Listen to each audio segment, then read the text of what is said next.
오늘 또 함께 예배할 수 있게 되어서 참 감사합니다.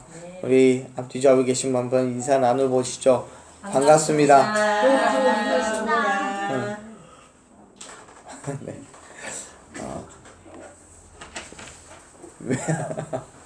네.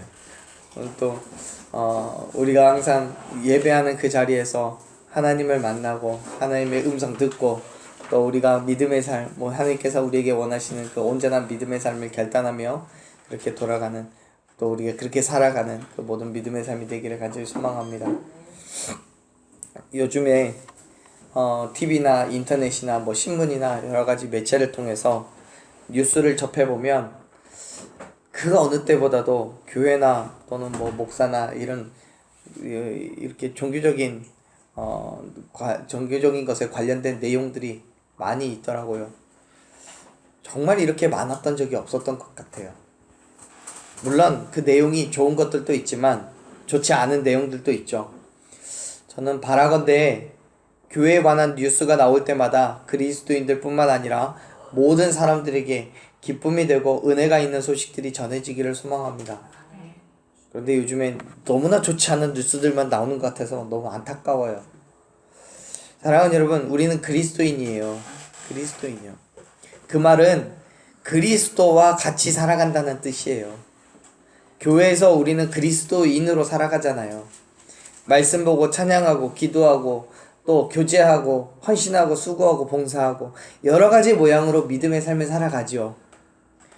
그러나 우리가 매일매일을 살아가는 곳은 교회가 아니에요.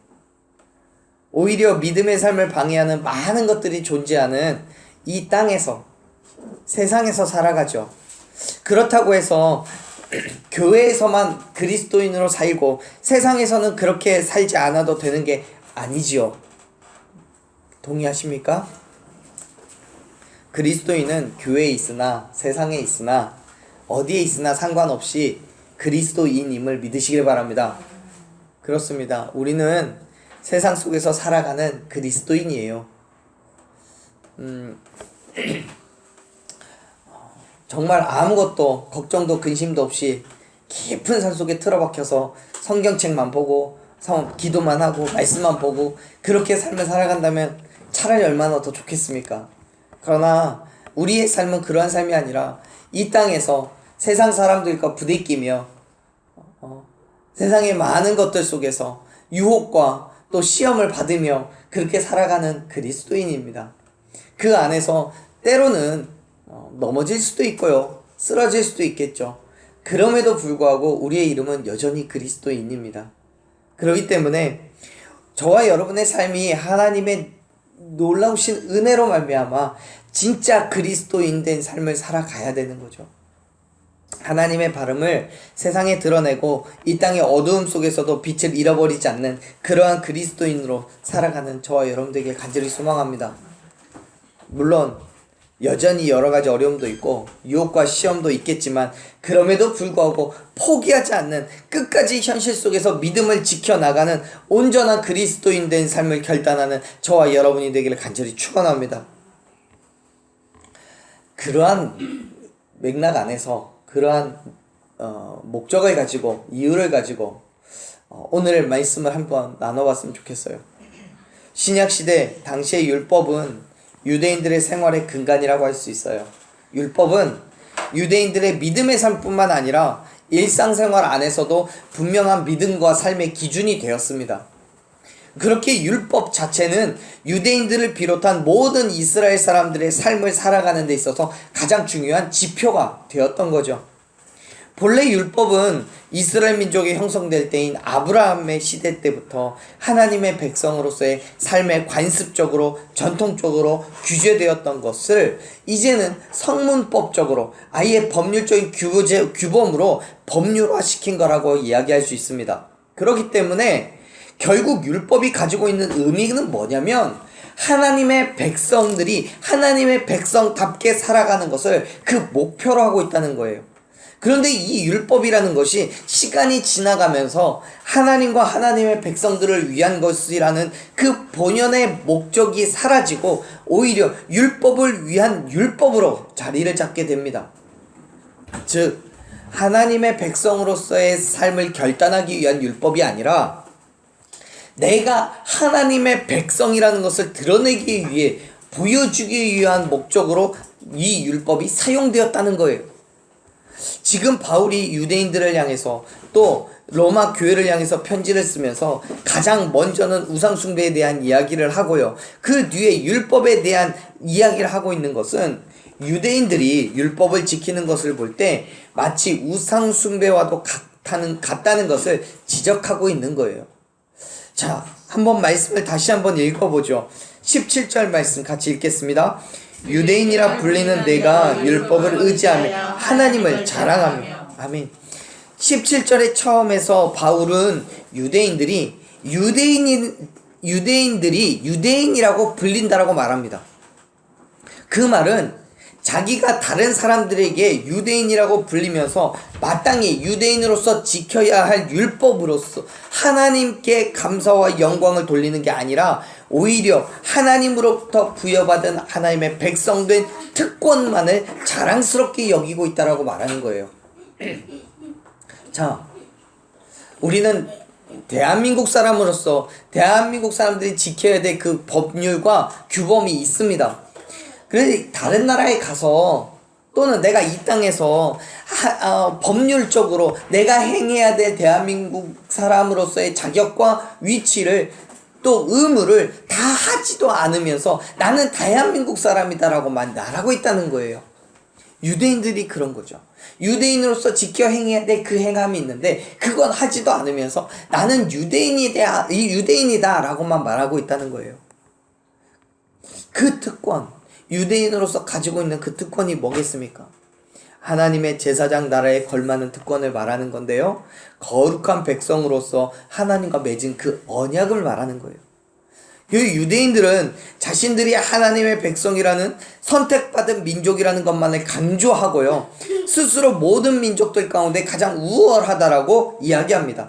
하지만 정작 하나님의 백성된 삶을 유지하는 데는 관심이 없어요. 그저 사람들로부터 선택받은 민족이라는 인정만 받으면 되었던 거죠.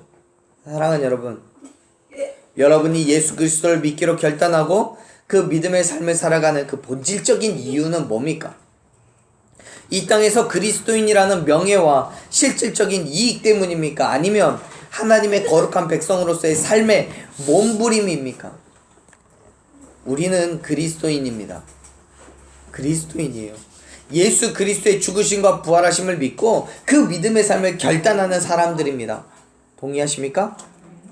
그렇다면 정말 하나님께서 원하시는 삶을 살아가기 위해서 우리는 어떤 결단으로 어떤 믿음의 삶을 살아가고 있습니까? 지금 바울이 지적하고 있는 유대인들은요, 철저하게 남들에게 보이기 위한 믿음의 삶을 살아가고 있는 거예요. 보세요. 바울은 그간에 봐왔던 유대인들의 모습에 대해서 이렇게 이야기합니다. 18절, 20절, 18절부터 20절까지 말씀 같이 읽겠습니다. 율법의 교훈을 받아 하나님의 뜻을 알고 지극히 선한 것을 분간하며 맹인의 길을 인도하는 자요 어둠에 있는 자의 빛이요 율법에 있는 지식과 진리의 모본을 가진 자로서 어리석은 자의 교사요 어린아이의 선생이라고 스스로 믿으니. 아멘. 지금 바울이 이렇게 말하는 거예요. 율법을 안다는 사람들이, 유대인들이 그래서 스스로 하나님의 뜻도 알고 선한 것을 분별한다고 생각하는 사람들이 앞을 보지 못하는 사람을 인도하고 어둠 속에 있는 사람들에게 빛이 되고 자신들이 믿고 지키는 율법을 다른 사람들에게도 증거하고 가르칠 수 있는 그런 사람들이라고요. 그렇게 믿고 있다고요. 나는 그렇게 할 수 있는 사람이라고 생각한다고요. 그런데 문제는 유대인들은 남들을 교육하고 가르치면서 그렇게 어둠 속에 있는 사람들의 빛이 된다라고 말하면서 정작 자기에 대해서는 너무나 관대한 거예요. 혹은 다른 잣대를 가져다 대면서 내 스스로는 안심하는 거예요. 나는 저 사람들을 가르칠 만한 힘과 있고 능력도 있고 지식도 있기 때문에 나는 요 정도 살아도 괜찮아 라고 말하는 거예요. 마치 다른 사람들이 훌륭한 유대인, 학식과 덕망이 높은 유대인들이라고 인정해주면 자신은 그 인정으로 천국에 들어갈 수 있다고 생각하는 것처럼. 이게 뭔 말입니까? 바울은 유대인들이 외식하는 것, 특별히 뭘 좀 안다고 하는 사람들이 세상의 선생이 되어서 존경과 명예와 권위를 얻는 것을 중요하게 생각한다는 거예요. 그러한 사고방식 가운데 있는 유대인들이 너무나 충격적이고 놀라운 거죠. 바울은 자기가 먼저 유대인이었고 바리새인이었기 때문에 그러한 유대인들의 사고방식을 너무나 잘 알고 있었어요. 자신도 본래 그러한 유대인이었고 바리새인이었지만 이제 예수 그리스도를 만나고 변화받은 바울은 외식적이고 교만하고 명예와 권위를 좋아해서 누구보다 높아지기를 원하는 유대인들, 바리새인들의 지극히 인간적인 모습을 무섭게 비판하고 있는 거예요. 왜요? 유대인들은 그렇게 다른 사람들에게 보여주기 위해서, 인정받기 위해서 율법을, 그들의 지식을 가르쳐 주려고 하지만 문제는 그들 스스로도 그렇게 살지 않으니까요. 사랑하는 여러분, 저와 여러분의 믿음의 삶이 이러한 유대인들과 같지 않기를 간절히 소망합니다. 우리가 믿음의 삶을 살아가는 것은 다른 사람들 앞에서 외식하고 교만하고 인정받기를 원하기 때문이 아닙니다. 우리가 그리스도인으로서 교회를 다니는 이유는 교회를 다니는 사람이라고 이름 붙여지기만을 원해서 그런 게 아니에요. 하나님의 구원은 사람들의 평판이나 명예나 권위를 따르지 않음을 믿으시길 바랍니다.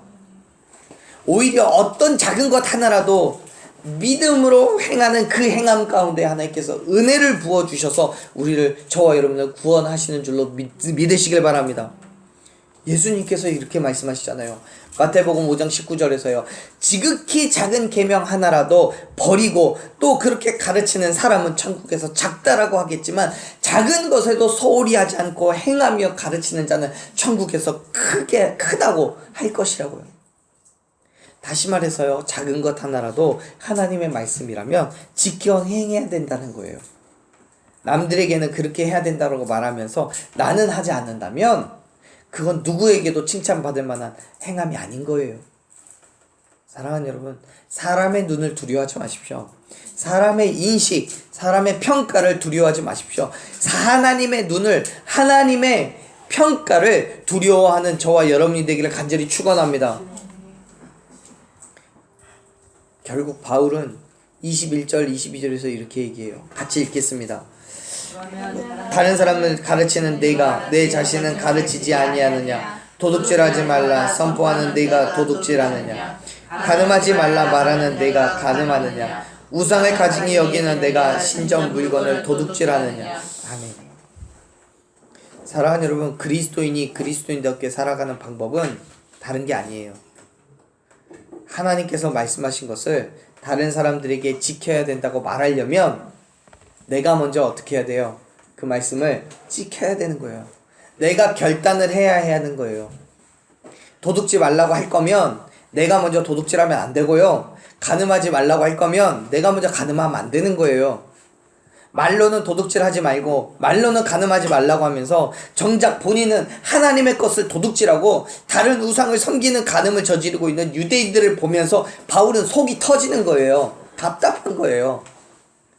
율법을 자랑하며 하나님을 욕되게 하는 자들이 바로 유대인들이라는 거예요. 사랑하는 여러분, 어쩌면 이 땅에 많은 교회가 또 그리스도인들이 세상 사람들의 손가락질을 받고 있는 이유가 바로 이것 때문인지도 모르겠습니다. 세상을 향해서는 선하게 살라고, 서로 사랑하라고, 남의 것을 탐내지 말라고 말하면서 정작 교회는 세상에 그렇게 악할 수가 없고요. 교회는 교회 안에서는 미움과 분노와 증오가 싹트고요. 남의 것이 곧 내 것이라는 생각으로 살아가기 때문에 교회가 교회의 본질을 상실하고 있기 때문이지 않겠습니까?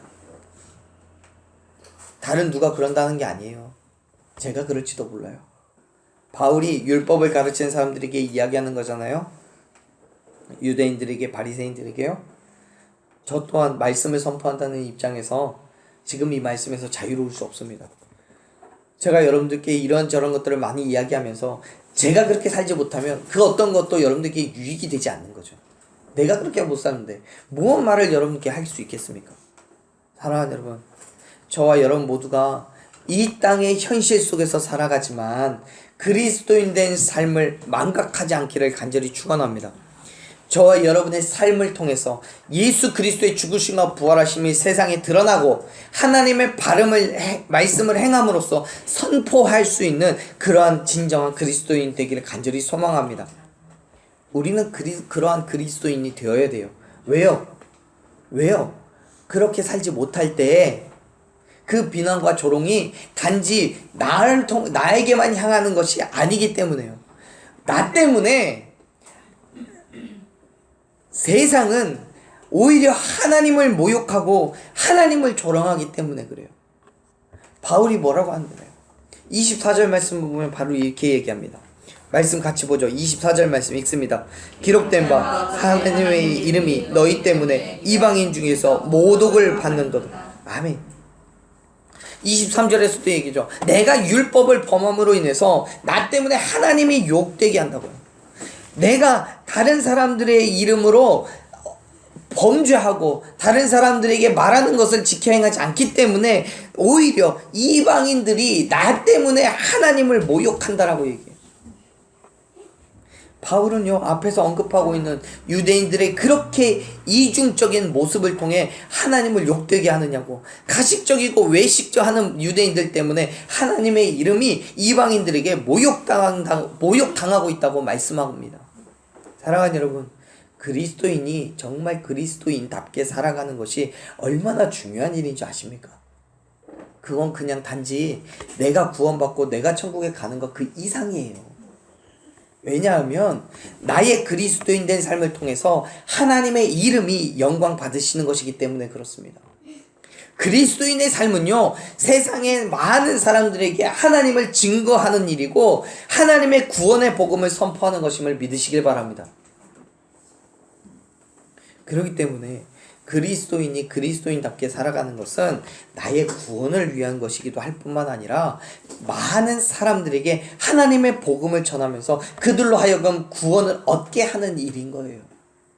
그런데 당시의 유대인들과 같이 그리스도인이면서 교회를 다니고 성경책 옆에 끼고 다니면서 얼마나 많은 그리스도인들이 세상으로 하여금 오히려 하나님의 이름을 모욕하고 있는지 몰라요. 어느 식당에서 식사하는데요, TV에서 어떤 큰 교회의 부정직한 뉴스가 나와요. 식당 안에 있던 어떤 손님이 그 말에 하는 말이 귀에 들렸습니다. 교회 다니는 사람은 저러면 안 되지. 교회가 저러면 안 되지. 그분의 가치관 속에서 도대체 교회 다니는 사람은 어떤 사람이고 교회는 어떤 모습을 가진 게 교회인지 모르겠습니다만 교회가 그러면 안 되지 라는 그 한마디에 가슴이 철렁합니다. 어느 글에서 글쓴이가, 저자가 이렇게 이야기를 합니다. 1950년대의 사람들은 그리스도인들을 보면서 교회 다니니까 다르네 라고 말했답니다. 1970년대의 사람들은 그랬답니다. 교회를 다녀도 똑같네. 1990년대의 사람들은 이렇게 말했답니다. 교회를 다녀도 별 수 없네. 너무나 가슴 아픈 얘기죠. 시간이 갈수록 칭찬과 명성이 높아지는 것이 아니라 오히려 이전에 믿음의 선조들이 이룩해 놓은 그 모든 일들을 다 깎아먹는 거예요. 이제는 2010년대를 살아가는 오늘날 우리 사람들은 그리스도인들에 대해서 뭐라고 이야기하겠습니까? 교회가 세상보다 못하네 라고 한답니다. 시대가 갈수록 전도하기 힘들어요. 복음을 전해도 듣지 않아요. 그런데 거기에다가 교회가 인정받지 않고 칭찬받는 것이 아니라 조롱하고 손가락질 받아요. 얼마나 많은 사람들이 교회를 욕하고요, 하나님을 욕하고요, 구원의 복음을 욕하고 있는지 몰라요. 사랑하는 여러분, 저와 여러분은 2000여 년 전의 유대인들의 모습을 통해서 지금 저와 여러분들의 모습을 바라봐야 됩니다. 세상이 원하고 있는 것은, 그리고 세상이 바라보고 있는 것은 시대와 장소를 불문하고 다 똑같아요. 사랑하는 여러분, 저는 저와 여러분이 이 땅에서 온전한 그리스도인으로서의 삶을 결단하기를 간절히 소망합니다. 그래서 저와 여러분을 통해서 예수 그리스도의 복음이 선포되고 우리를 통해서 진정한 주님이 세상 가운데 증거되기를 원합니다. 교회가 칭찬받고요, 교회가 칭찬받음으로 인해서 하나님이 칭찬받고요, 하나님이 존경받고요, 하나님이 존중받을 수 있는 그날이 오기를 간절히 축원합니다. 저와 여러분을 통해서 이 교회를 통해서 세상에 하나님의 발음을 드러내고 예수 그리스도의 죽으심과 부활하심을 증거하는 증인된 삶을 살아가는 것을 저와 여러분이 되기를 간절히 축원합니다. 비록 여전히 현실 속에서 살아가지만 그 안에서 그리스도인 된 삶을 포기하지 않고 끝끝내 살아나가는 저와 여러분이 되기를 간절히 소망합니다. 바울은 유대인들이 율법을 목숨처럼 지키는 것에 대해서 비판하면서 그 예로 할례라는 것을 예를 들어요. 당시의 할례는 하나님의 백성, 선택받은 백성, 즉 유대인이라는 확실한 증거였습니다. 그렇기 때문에 유대인들은 이 할례를 받는다라는 그 이유 하나만으로 할례를 받지 않는 이방인들과 철저하게 구별되기를 원했습니다. 같은 취급하지 말라고요. 바울은 이러한 할례를 무가치한 율법을 주장하기 위한 방법으로 사용해요. 이렇게 말합니다. 25절부터 27절까지를 같이 읽습니다. 율법을 행하면 할례가 유익하나 만일 율법을 범하면 내 할례는 무할례가 되느니라. 그런즉 무할례자가 율법의 규례를 지키면 그 무할례를 할례와 같이 여길 것이 아니냐. 또한 본래 무할례자가 율법을 온전히 지키면 율법 조문과 할례를 가지고 율법을 범하는 너를 정죄하지 아니하겠느냐. 아멘. 바울은 말하는 거예요. 율법을 행하는 사람이 곧 할례를 받은 사람이라는 공식이 성립이 되면 율법을 행하지 않은 사람은 할례를 받지 않은 사람이라는 이야기도 같다는 거예요. 맞죠? 이론적으로는 맞아요. 그렇다면 여러분, 무할례자, 즉 할례를 받지 않은 사람이 율법을 행한다라면 이 사람은 할례를 받은 거예요? 받지 않은 거예요? 바울은 할례 받지 않은 사람도 율법을 행한다면 할례를 받은 사람이라고 말하는 거예요. 뿐만 아니라 본래 할례를 받지 않았던 사람이 율법을 행함으로써 할례를 받은 사람이 되어서 오히려 할례를 받았지만 율법을 행하지 않는 사람을 보며 정죄를 하지 않겠냐는 거예요. 우리 식대로 바꿔 말하면 이런 거예요. 예컨대 교회를 다니지 않았던 사람이 어느 날 갑자기 집에서 성경책을 읽다가 성경책을 읽고 말씀을 듣다가 예수님을 믿기 시작했어요. 교회를 다니지 않았는데. 그래서 진짜 복음을 받고 정말 하나님의 놀라운 은혜를 경험합니다. 이 사람은 구원을 받은 사람이에요? 안 받은 사람이에요? 받은 사람이에요. 교회를 다니지 않았지만 진정한 하나님을 경험하고 예수 그리스도의 죽으심과 부활하심을 믿었다면 구원 받은 거예요. 교회를 다니고 안 다니고는 상관이 없어요. 그러다 이분이 교회를 나오기 시작했어요. 집에서 구원을 받았고 집에서 성경 읽다 구원 받았고 그래서 교회를 나오기 시작했어요. 근데 교회를 나와보니까 교회에서 자기보다 훨씬 더 많은 시간을 믿었고 나름의 직분도 있는 사람이 성경도 안 보고 기도도 안 하고 다른 사람에게 사랑하고 희생하고 기쁨이 되는 게 아니라 오히려 상처 주고 아픔을 주고 그래요. 그런 것을 보면서 말하는 거죠. 뭐 교회 다니는 사람이 저러냐고. 교회 안의 모습이 이렇다면 난 교회 안 나간다.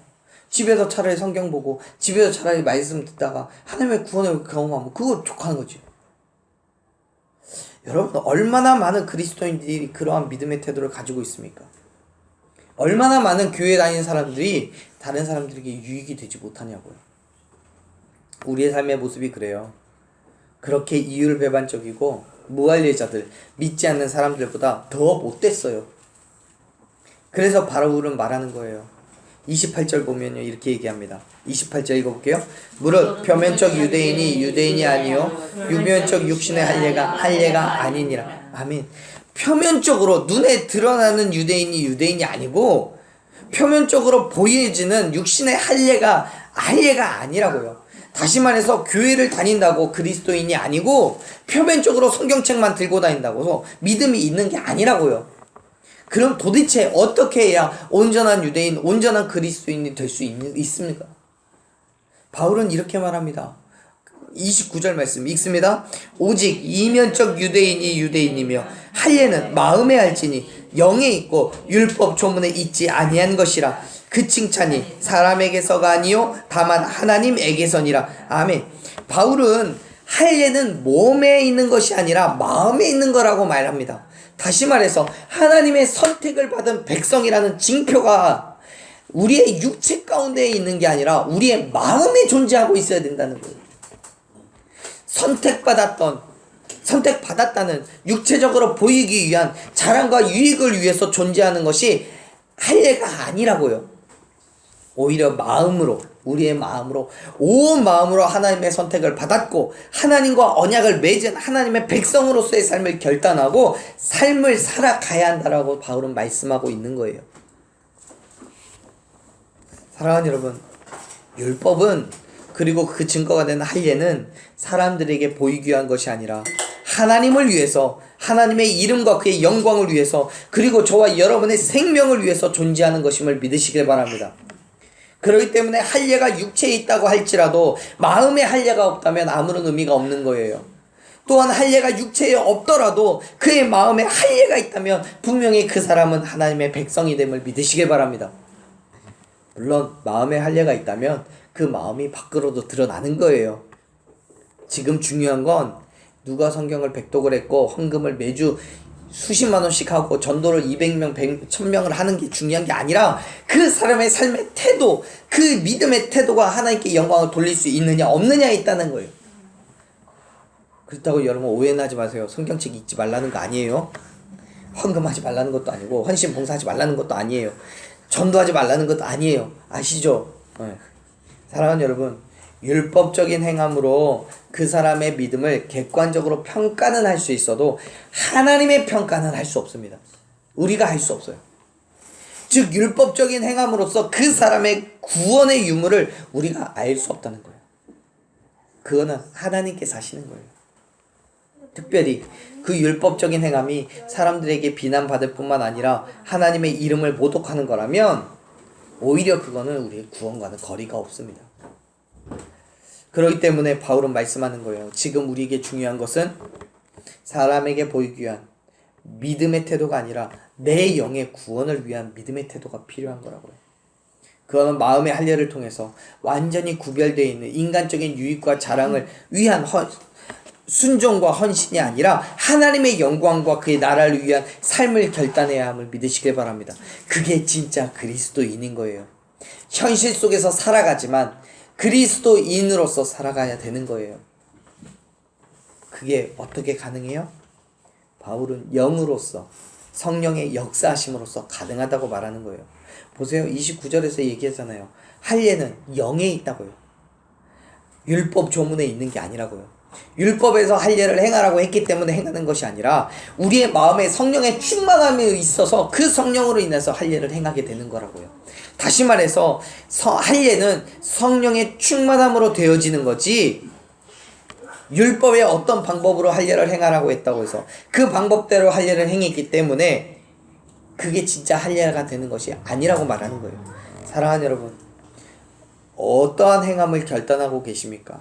자기 만족과 다른 사람의 시선을 의식한 믿음의 태도입니까? 아니면 오직 하나님만 바라보며 그의 나라와 그의 의를 위한 하나님의 발음을 향해 따라가는 그 믿음의 삶입니까? 오늘 저는 다시 한번 하나님의 영광을 위한 삶을 결단하기를 소망합니다. 하나님과 맺은 언약, 그것은 내가 그리스도인으로서 이 땅에서 살아가며 나를 통해서 하나님을 증거하는 그러한 믿음의 삶인 줄로 믿습니다. 이 땅에 현실 속에서 살아가는 그리스도인으로서 저와 여러분이 하나님의 발음을 위해 그의 영광과 이름을 위해 힘들고 어렵지만 그 발걸음을 내딛고 나아갈 때에 저와 여러분을 통해서 다시 한번 하나님의 놀라운 일들이 이루어지기를 간절히 축원합니다. 이 땅에 하나님의 복음이 선포되어지고 성령의 역사하심이 나타나는 그러한 일들이 있기를 소망합니다. 사랑하는 여러분, 온전한 그리스도인 된 삶을 결단하십시오. 내 자랑과 만족과 유익 그리고 세상의 인정과 명예를 위해서가 아니라 온전히 하나님의 영광을 위해서 하나님의 발음을 선포하기 위해서 그 삶을 결단하는 저와 여러분 되기를 간절히 축원합니다. 비록 우리가 현실 속에서 살아가지만 그 안에서 온전한 그리스도인 된 삶을 살아갈 때에 하나님께서 부어주시는 놀라운 은혜와 축복이 그리고 그의 인도하심과 역사하심을 경험하게 될 줄로 믿습니다. 그러한 믿음으로 저희 여러분의 매일매일의 삶이 또 이번 일주일을 살아가는 그 삶이 되기를 간절히 축원합니다.